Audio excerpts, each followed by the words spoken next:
సమయం తీసుకోకుండా మాట్లాడే పెద్దలందరూ కూడా మరి మీకు కూడా వెళ్ళాలి కనుక కేసీఆర్ గారు మాట్లాడి ప్రసంగం పూర్తయ్యేదాకా ఒక్కరు కూడా కదలొద్దు. మన మెదక్ జిల్లా ముద్దుబిడ్డ తెలంగాణ రాష్ట్రాన్ని సాధించి ఈ రాష్ట్రానికి తొలి ముఖ్యమంత్రిగా వెలుగుబాటలు చూపించి ఈ మెతుకు సీమ గౌరవాన్ని ఆకాశాన్నంత ఎత్తున నిలబెట్టిన మనందరి అభిమాన నాయకులు గౌరవనీయులు శ్రీ కల్వకుంట్ల చంద్రశేఖరరావు గారిని ఈ అశేష జనాన్ని ఉద్దేశించి ప్రసంగించాల్సిందిగా కోరుతా ఉన్నాను. గౌరవనీయులు ఇప్పుడే మీ ముందు ప్రసంగించిన మన తెలంగాణ శాసనసభ మాజీ స్పీకర్ బాన్స్వాడ ఎమ్మెల్యే పెద్దల పోచారం శ్రీనివాసరెడ్డి గారు, మాజీ మంత్రివర్యులు హరీష్ రావు గారు, మహమూద్ అలీ గారు,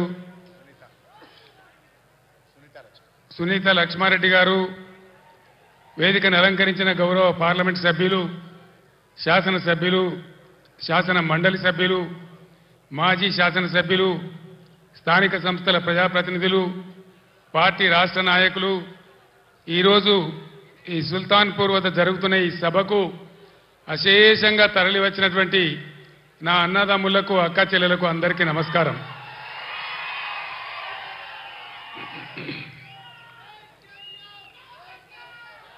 ఇక్కడ జరుగుతున్నటువంటి మెదక్ జహీరాబాద్ పార్లమెంటు నియోజకవర్గ అభ్యర్థులుగా పోటీ చేస్తున్న గౌరవ వెంకట్రామరెడ్డి గారు, గౌరవనీయులు శ్రీ అనిల్ గారు, మీ ఆశీర్వాదం కోసం వాళ్ళు ఇక్కడ ఈ సభలో మీతో పాటుగా ఉన్నారు.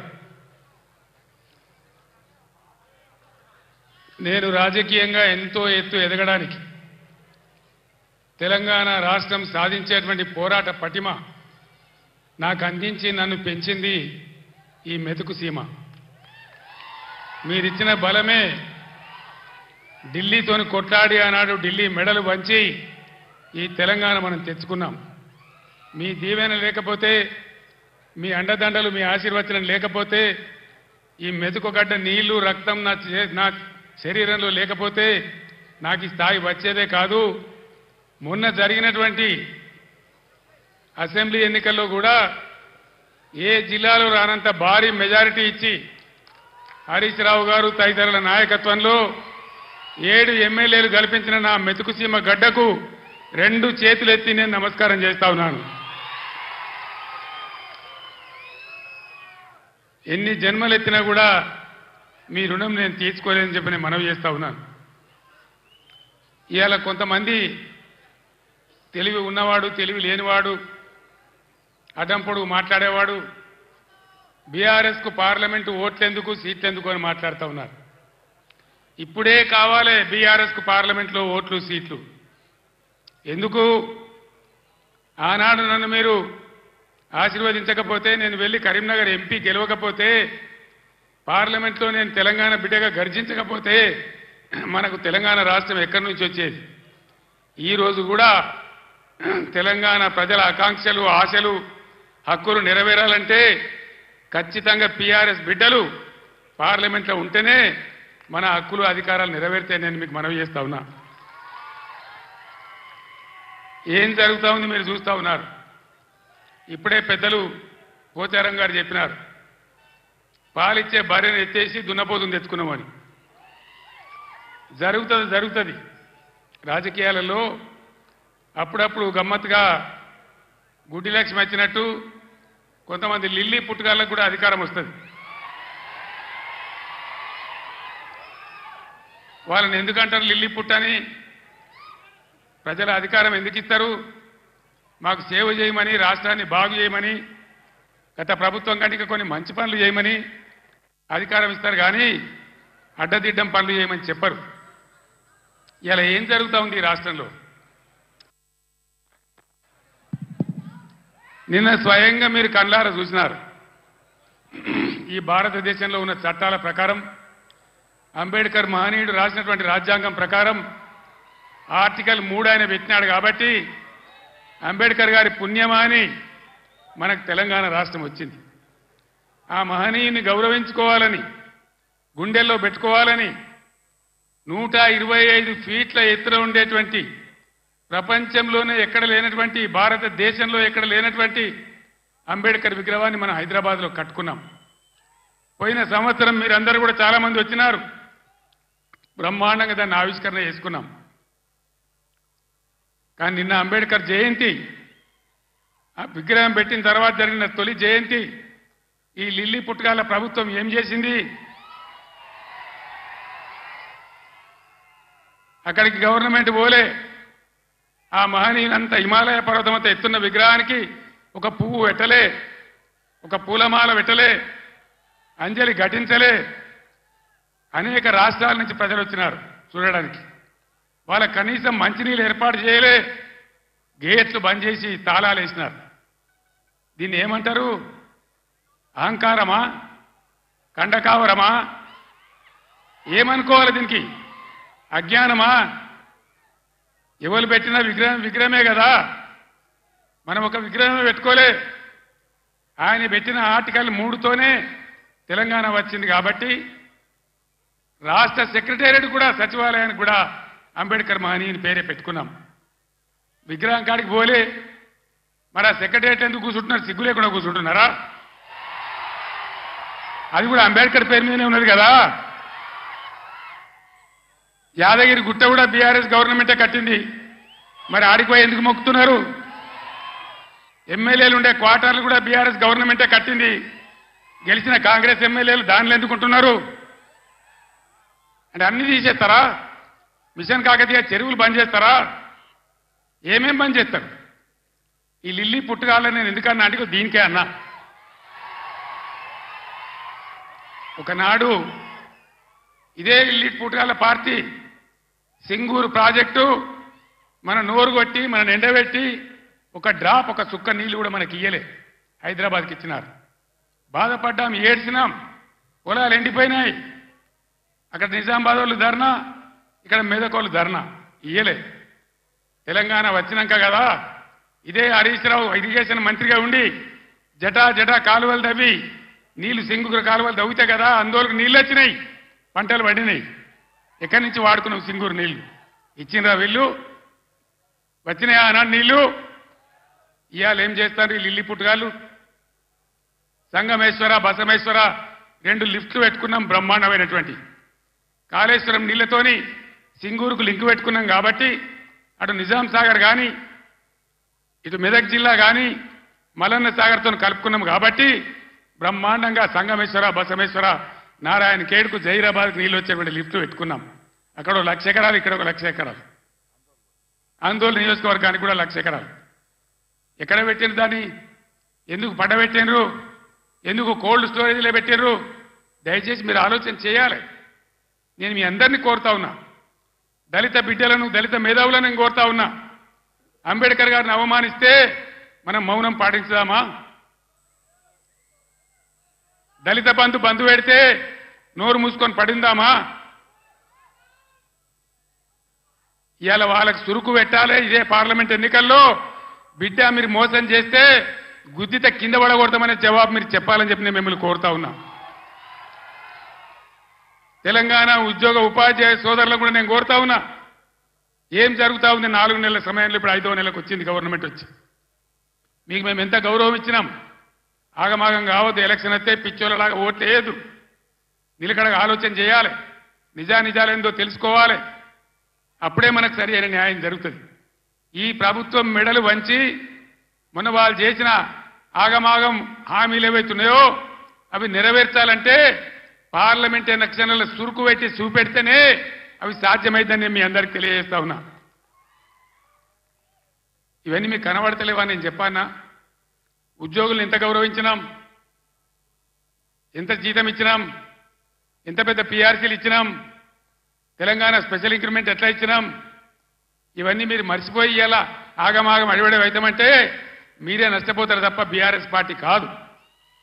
మీకు తెలివితేటలు ఉన్నాయి కాబట్టి, బుద్ధి ఉంది కాబట్టి, గౌరవం ఉంది కాబట్టి ఆలోచన చేసి చెక్ బ్యాలెన్స్ చేయాలని చెప్పి తెలంగాణ ఉద్యోగ ఉపాధ్యాయ సోదరులను కూడా ఈ సందర్భంగా నేను మేధావులుగా మీరు ఆలోచించాలని, ఈ గవర్నమెంట్ ముక్కుతాడేయాలని చెప్పి నేను మీకు కూడా అప్పీల్ చేస్తా ఉన్నా. ఇక్కడికి పోయి మన కరెంటు 9 ఏళ్ళ కన్నురేప కొట్టినంత సేపైనా కరెంటు పోయిందా? ఇవాళ పోతుందా? మరి ఇట్లే పోవన్నా ఉండాలి కదా. ఉండాలంటే పార్లమెంట్ ఎలక్షన్లో బీఆర్ఎస్ గెలవాలి. మెదక్ల వెంకట్రామరెడ్డి, జైరాబాద్లో అనిల్ గెలిస్తేనే ఎల్పడా దాపడా కోళ్ళలాగా ఉన్నారు. ఇద్దరు కూడా చదువుకున్న వాళ్ళు. ఒక ఆయన ఐఏఎస్ అధికారి, ఇంకొక ఆయన తెలంగాణ ఉద్యమకారుడు. బ్రహ్మాండంగా ఈ కాంగ్రెస్ ముక్కు విండి మీ హక్కులు సాధించాలంటే వాళ్ళని గెలిపించాలని చెప్పి నేను మిమ్మల్ని కోరుతా ఉన్నా. గెలిపిద్దామా? కారు గుర్తుకే. సభ అయిపోలేదు, ఉండండి.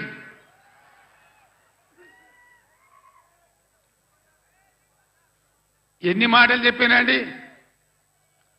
కేసీఆర్ 1,00,000 రుణమాఫీ చేసిండు కదా, ఇక ఉరికి 2 లక్షలు తెచ్చుకోండి చెప్పిండ్రా? డిసెంబర్ 9 నాడే మాఫీ చేస్తాం. ఎదురైన ఆడవిళ్ళకి 2,500 ఇస్తాం. ఎన్ని చెప్పిండ్రు? ఒక్క మాట అన్న ఖాయం ఉన్నదా? మరి ఏం జరగాలి ఇప్పుడు? ఈ రాష్ట్రం ఇట్లే పోవన్నా? నేను 15 ఏళ్ళు కొట్లాడి సాగు నోట్ల తలకాయ పెట్టి సచ్చేదాకా తెగబడి ఈ రాష్ట్రం సాధించి 10 ఏళ్ళు బ్రహ్మాండంగా అన్ని రకాల ప్రజలను కడుపులో పెట్టుకుని సాదుకున్నాం. రైతు సోదరులను కళ్ళల్లో పెట్టుకొని కాపాడుకున్నాం. ఒక పాలసీ, వ్యవసాయం ద్వారా రాష్ట్ర ఆదాయం పెంచాలని, రైతాంగాన్ని నిలబెట్టాలని అనేక మంచి స్కీములు పెట్టినాం. రైతు బందే వేయలే, ఏలటికి పూర్తి మందికి రాలే. పంటలు వచ్చినాయి, అవి కొనే దిక్కులేదు.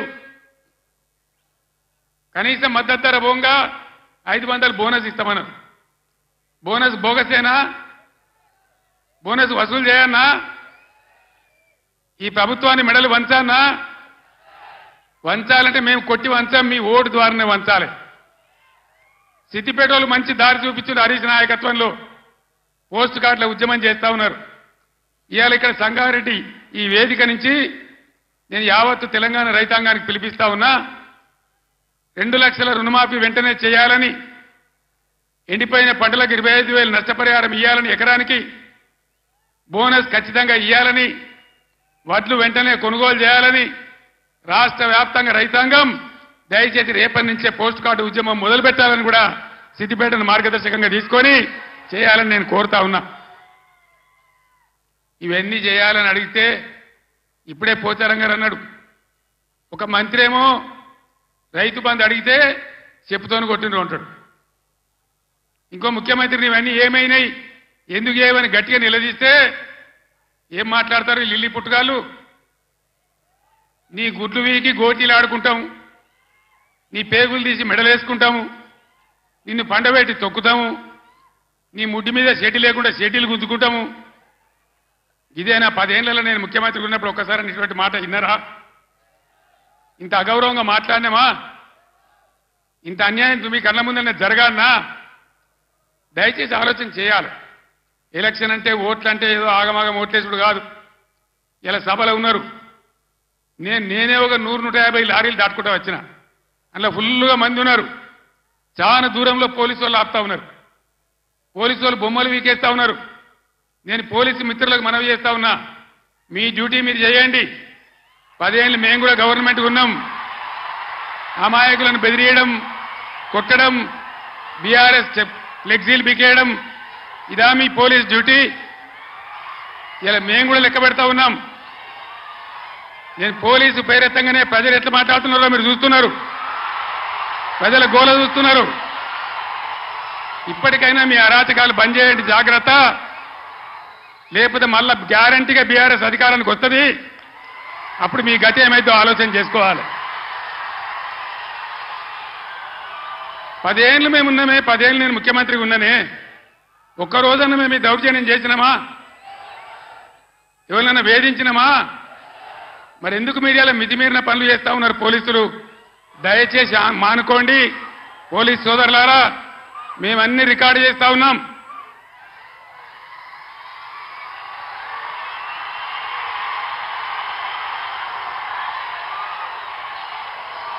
ఈ ప్రజల స్పందన చూసైనా మీరు మారాలి.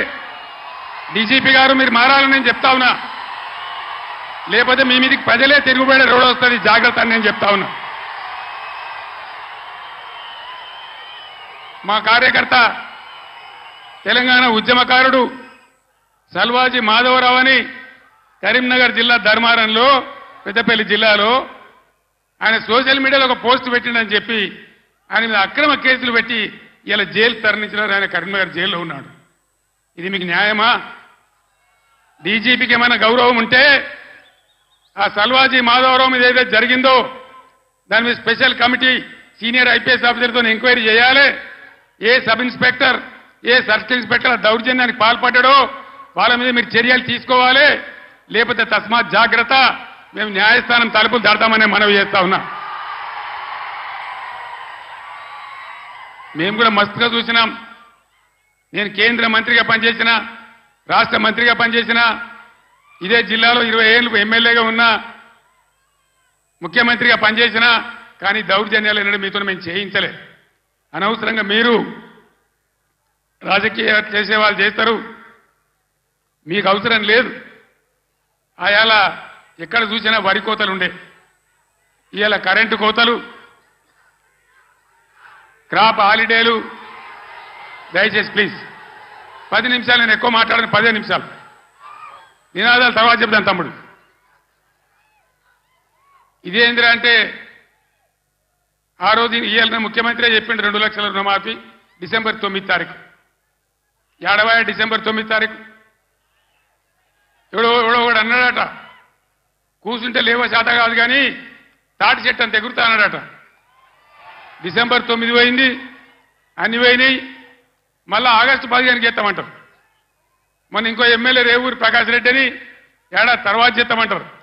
అసలు వీళ్ళు చేస్తారా? వీళ్ళని నమ్మచ్చునా? వీళ్ళను వంగదీసి వీళ్ళ మెడలు వంచి 2 లక్షల రుణమాఫీ చేయించే బాధ్యత బీఆర్ఎస్ పార్టీ మేము తీసుకుంటా ఉన్నాం. అందరం కలిసి యుద్ధం చేద్దాం. పార్లమెంట్ ఎన్నికల్లో బీఆర్ఎస్ అభ్యర్థులను గెలిపించండి, బీఆర్ఎస్ కు బలాన్ని ఇవ్వండి. రైతుల పక్షాన బీఆర్ఎస్ పోరాటం చేస్తుందని మనవి చేస్తా ఉన్నా. లేకపోతే ఏమైతుంది? ఒక్క నిమిషం ప్లీజ్. స్లోగన్లు తర్వాత ప్లీజ్. అరే బాబు, స్లోగన్లు తర్వాత ప్లీజ్. ఈ మూలకున్నోళ్ళు బంద్ పెట్టన్నా ప్లీజ్. బంద్ చేయవా?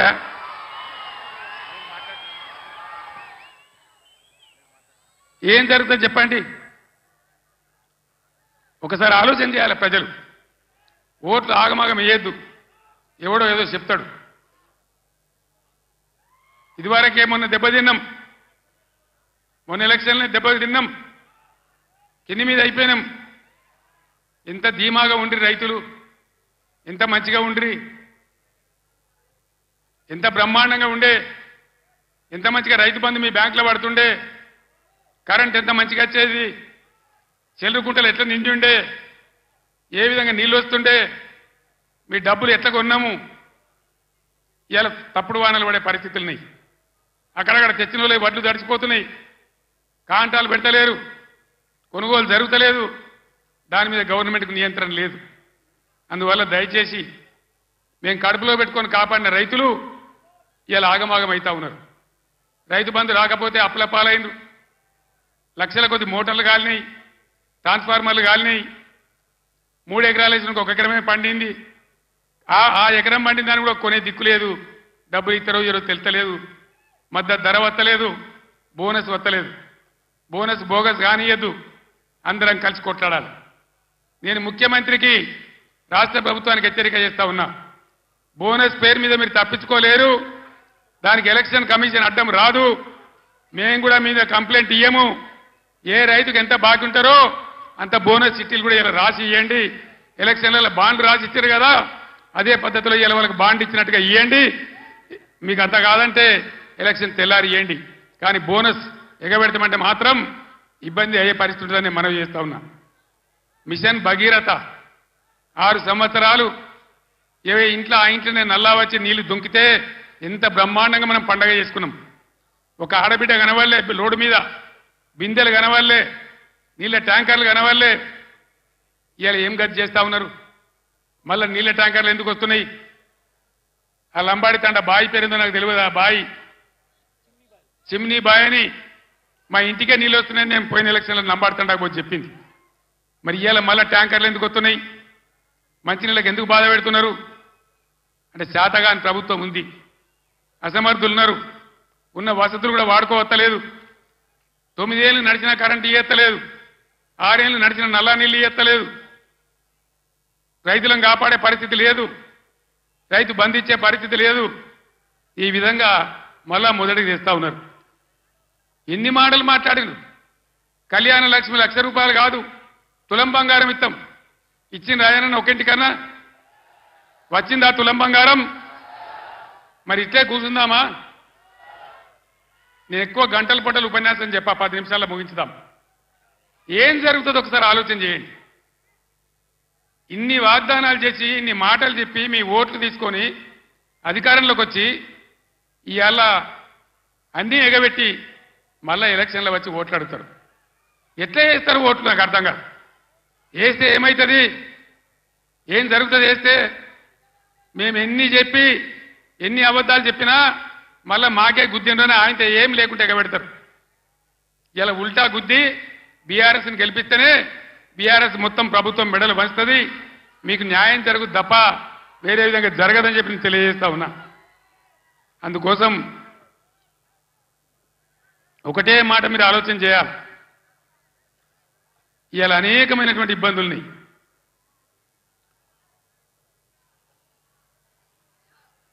ఈరోజు మంచి అభ్యర్థులను పెట్టినాం, మంచి అన్ని విధాలుగా మిమ్మల్ని ఆదుకునే పద్ధతిలో వాళ్ళు పనిచేస్తారు, వాళ్ళని గెలిపించాలని చెప్పి నేను మిమ్మల్ని కోరుతా ఉన్నా. ఎంతసేపు చెప్పినా ఇదే చెప్పాలి, ఇటు దింపు అడిదింపు. ఒక్కటే మాట నేను చెప్తా ఉన్నా, ప్రజాస్వామ్యంలో ప్రజలు అన్ని ఆలోచించి ఓట్లు వేయాలి. మన కళ్ళ ముందే మనల్ని మోసం చేస్తుంటే మళ్ళీ వాళ్ళకే సర్దిగడితే మళ్ళీ వాళ్ళకే ఓట్లేస్తే ఎటుగాకుంటే అయితే ఆగమవుతాం. సంగమేశ్వర బసమేశ్వర కావాలన్నా, కాళేశ్వరం పనులు పూర్తి కావాలన్నా, కడుపు నిండా మళ్ళీ నీళ్లు రావాలన్నా, కరెంటు మంచిగా రావాలన్నా ఈ ప్రభుత్వాన్ని మెడలు వంచాలి. నేను ఇంకో మాట కూడా మీకు చెప్తా ఉన్నా. వాస్తవంగా వాళ్ళు గెలిచినరు, మాకేం ఓర్వలేనితనం లేదు. వాళ్ళు కూడా ఉండాలి, 5 ఏళ్ళు పనిచేయాలి. అప్పుడే నల్లదేందో తెల్లదేందో తెలుస్తుంది. కానీ ముఖ్యమంత్రి మాట్లాడే మాటలు చూస్తే, సభలలోనే వణుకుడు చూస్తే తిరగబడ్డ జనం తెలంగాణలో. సర్వే రిపోర్ట్లు వస్తున్నాయి, కాంగ్రెస్కు 2 సీట్ల కన్నా ఎక్కువ రావు అని. అంతటా అన్ని జిల్లాలలో కూడా రైతాంగం తిరగబడతా ఉంది. అందుకే ముఖ్యమంత్రి నిన్న నారాయణపేట సభలో ఆయన భయం, ఆయన కంపం చూస్తే ఈ గవర్నమెంట్ ఏడాది కూడా ఉంటట్లేదని మనం చేస్తా ఉన్నా. ఎవడు ఎప్పుడు పోయి బీజేపీలో వెళ్తాడో, ముఖ్యమంత్రి జంపు కొడతాడో, ఏమవుతుందో. ముఖ్యమంత్రి ఈడో మాట మాట్లాడతాడు, ఢిల్లీకి పోయి బీజేపీ కోటేమని టీవీలో చెప్తాడు. అంటే ఏం జరుగుతుంది? ఎవరికి ఎవడు బీ టీము, ఎవరు కలిసిపోయినరు ఒకసారి ఆలోచన చేయాలి. దయచేసి ఏ మార్పాటుగా ఉంటే ఇబ్బంది జరుగుతుంది. కాంగ్రెస్ గతంలో కూడా మీరు 60 ఏళ్ళు చూసినారు, ఇంకా కూడా ముందటికి మోసపోతే దెబ్బతింటాం. ఇక బీజేపీ పార్టీ ఏమన్నా ఏకైనా పనిచేసిందా మన రాష్ట్రానికి? పెద్దలు చెప్పారు, అక్కెరకు రాని చుట్టము, మొక్కిన మరం ఇయ్యని వేల్పు, మోరమున దానెక్కిన బారని గుర్రము, గ్రక్కున విడవంగా వలవి కదరా సుమతన్న. బీజేపీ అక్కరకు రాని చుట్టం. ఒక మెడికల్ కాలేజ్ ఇయ్యలే, ఒక నవోదయ కాలేజ్ ఇయ్యలే, ఒక జాతీయ ప్రాజెక్ట్ ఇయ్యలే. నేను స్టేజ్ ఎక్కుతుంటే హరీష్ రావు మాట్లాడుతుంటే నేను విన్నా, ఆయన అన్ని చెప్పిండు. అవన్నీ 100% కరెక్టు. బీజేపీకి ఓటేసినా మన మంజీరా నదిలో వారేసిన గంతే, అది ఎందుకు పనికిరాదని మనం చేస్తా ఉన్నా. యువకులు గాఢ పిలవాడి కొట్టుకొని పోకుండా, పిచ్చి పిచ్చిగా గుడ్డిగా ఓట్లు వేయకుండా దయచేసి ఆలోచన చేయాలి. ఇవాళ తెలంగాణకు న్యాయం జరగాలంటే, తెలంగాణ హక్కులు కాపాడాలంటే, తెలంగాణ ప్రాజెక్టులు కంప్లీట్ కావాలంటే, మళ్ళా రైతాంగానికి మళ్ళా మేలు జరగాలంటే ఈ ఆగమాగం పార్టీలు కాదు. తెలంగాణ హక్కుల కోసం పేగులు దిగదా కొట్టాడే ఒకటే ఒక పార్టీ బీఆర్ఎస్ పార్టీ, గులాబీ జెండా. ఆ జెండా ఉన్న కారు గుర్తుని ఆదరించాలి. దయచేసి మీ అందరినీ నేను మళ్ళొకసారి కోరుతా ఉన్నా. ఇటు వెంకట్రామరెడ్డి గారు, మీరు కూర్చోండి అమ్మా, క్యాండిడేట్లు ఇంప్రూవ్ చేద్దాం. మీరు కూర్చోండి అమ్మా, మీరు కూర్చోండి బ్రదర్. వెంకట్రామరెడ్డి గారు ఒక ఐఏఎస్ అధికారి, ఈ జిల్లాకు సేవ చేసిన వాడు. ఆయనకు డబ్బులు అవసరం లేదు, సేవ చేద్దామని వచ్చినాడు. దయచేసి మెదక్ అభ్యర్థిగా వెంకటరామరెడ్డి గారి కారు గుర్తు కొట్టేసి గెలిపించండి. అనిల్ కుమార్ 2000 నుంచి బ్రహ్మాండంగా తెలంగాణ ఉద్యమం నుండి పోరాటం చేసిన బిడ్డ, బలహీన వర్గాలకు చెందిన బిడ్డ. ఆయన ఇలా జైరాబాద్ పార్లమెంట్ నుంచి నిలబడ్డాడు. దయచేసి అనిల్ కుమార్ గారిని జైరాబాద్ పార్లమెంట్ నుంచి గెలిపించమని మిమ్మల్ని కోరుతూ, ఆగమాగమైతే అడిబడి అయిపోతాం. ఆనాడు నేను చెప్పిన తెలంగాణ తెస్తాను మీ బిడ్డగా.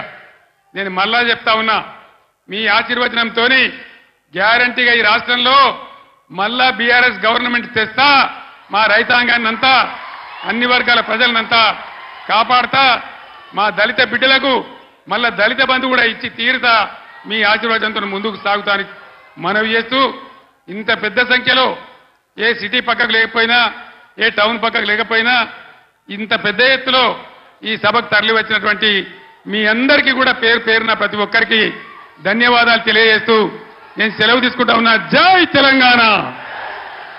గట్టిగా చెప్పాలి, జై తెలంగాణ.